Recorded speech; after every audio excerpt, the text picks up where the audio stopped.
जल गंगा संवर्धन अभियान पिछले वर्ष 1 माह का था, इस बार 3 माह का है। मैं पिछले वर्ष 1 माह में 32 नदियों को उद्गम कर दिया था। इस बार का मेरा संकल्प है कि मध्य प्रदेश से निकलने वाली कोई भी छोटी बड़ी नदी, तो गंगा बेसिन, नर्मदा बेसिन या गोदावरी बेसिन किसी में भी मिलती हो, वहां तक जाने का संकल्प है। कुछ बातें जरूर हैं जो कड़ी और कड़वी लोगों को लग सकती है। पिछली बार मैंने पौधारोपण पर प्रतिबंध लगाया था, इस बार मैंने तय किया है, लेकिन शर्तों के साथ 30 मई तक जिन भी सरकारी जगह पर फेंसिंग हो जाएगी, मनरेगा से गड्ढे हो जाएंगे, वहां पर पौधारोपण की अनुमति जुलाई के पहले या दूसरे सप्ताह में मिलेगी। पौधा लगाए तो वो वृक्ष बनने तक का संकल्प पूरा करे। और अनुभव ऐसे आते हैं जो आपको भी ध्यान में रहना चाहिए, ताकि आप भी उसको समीक्षा कर सकें। मैं आलोचना समालोचना की बात नहीं कर रहा हूँ। पिछले बार हमने बतियागढ़ ब्लॉक का प्रोजेक्ट जलालू धाम में पत्थर में लगाया था, आप भी उसके साक्षी हैं। लेकिन जो पौधे हमको 3 साल के मिलने थे वो हमको नहीं मिले, हमको 1 साल का पौधा दिया गया, क्योंकि टारगेट के चक्कर में जो नर्सरियां करती हैं उसका प्रमाण जलालू धाम, क्योंकि हम उसको बचाकर ले गए। अगर वही पौधे 3 साल के होते तो आज जंगल दिखता आपको 1 साल के भीतर, क्योंकि हमने उनको सुरक्षित रखा। तो पौधारोपण का पहला नियम है कि वृक्ष 3 साल पुराने होना, 3 साल तक उनकी अगर रक्षा हो गई तो फिर वो आपको देंगे, आपको उनको देने की कोई जरूरत नहीं। दूसरा मैंने कहा कि पानी कहां से आएगा। एक तो है हमारे जल स्रोत, नदियां बारहमासी थी, हमारी आंखों के सामने सूख गई। तो छोटी नदियों पर अभी भी अतिक्रमण नहीं है, बहुत आवास मतलब जनसंख्या का दबाव नहीं है। अगर हमने उनको बारहमासी करने का संकल्प लिया, जो 5-7 सालों में हो सकता है, तो हम अपनी बड़ी नदी को सुरक्षित रखने का रास्ता तय कर सकते हैं। और इसलिए मुझे लगता है कि इन बातों को लेकर हम सबको सजग होने की जरूरत है। तीसरी बात है, भारत सरकार ने 2 फैसले लिए। एक फैसला लिया है नर्मदा परिक्रमा को हमारी अमूर्त धरोहर के तौर पर, सांस्कृतिक अमूर्त धरोहर के तौर पर उसको मान्यता देना। इस बात के लिए मैं संस्कृति मंत्री और माननीय प्रधानमंत्री जी का आभार व्यक्त करता हूँ। दूसरा, कल जाति जनगणना का निर्णय भी सरकार ने लिया है।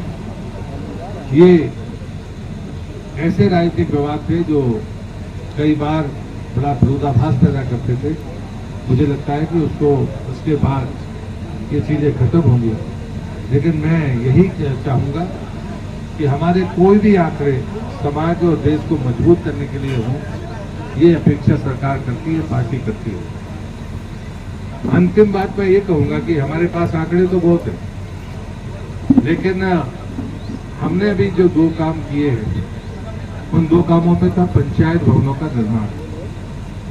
श्रद्धेय अटल बिहारी वाजपेयी की जन्म शताब्दी में 1153 अटल ग्राम सेवा सदन के नाम पर ग्राम पंचायत भवनों की डिजाइन बदल के प्रधानमंत्री जी ने पहली किस्त जारी की थी, उसकी दूसरी किस्त भी जारी हो रही है।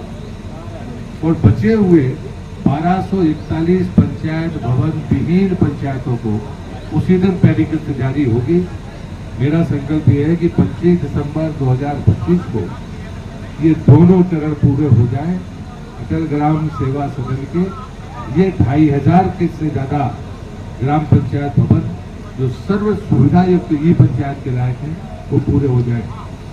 मैंने भी दूसरा फैसला किया है कि जो जनपद भवन जर्जर है, जहां पर नहीं है, तो मैंने भी 3 दिन पहले उन 32 जनपद भवनों को 5 जिला पंचायत के भवन, जिसमें 4 नए जिले हैं, एक दतिया है जहां पर नहीं था, अब कोई पुराने भी उसमें और होंगे तो उनको ऐड करेंगे। और मैं ये मानता हूं कि 2026-27 तक अगर हमने अपने इस इंफ्रास्ट्रक्चर पर ये कहने की हिम्मत जुटाई, हमारे पास अब कोई भी हमारा कार्यालय भवन भी नहीं है, तब मैं मानूंगा कि ग्रामीण विकास मंत्रालय की सफलता है। जैसे तमोर एक समस्या है, ऐसी पूरी जिला पंचायतों की दुकानें 20-20 साल से बदी पड़ी है, जिनका अक्सर नहीं हुआ।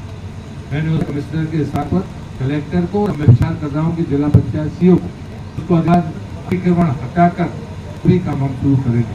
जिन्हें जनपद भवन और पंचायत उनकी मैंने ढाई है, 7 दिन बाद अप्रूव हुआ।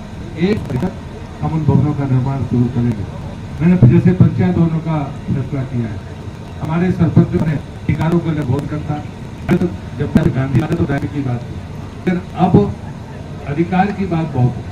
तो 15 लाख का वो मैंने 25 किया। पंचायत भवन 37.5 लाख का था और एक 48.5 लाख। 48.5 लाख का तो आरएस करेगा, लेकिन 37.5 लाख पंचायत भवन है, उसकी निर्माण एजेंसी सरपंच की होगी वहाँ पर करके। और उसका मुझे लगता है यही मांगे सरपंच के साथ रही है। और इससे पंचायत के विकास के लिए हम सब एकजुट होकर सही तरीके से अगर रास्ता तय जब गाँवों को सिर्फ सुंदर बल्कि आत्मनिर्भर स्वावलंबी कर पाएंगे। मैं इस अवसर पर इतनी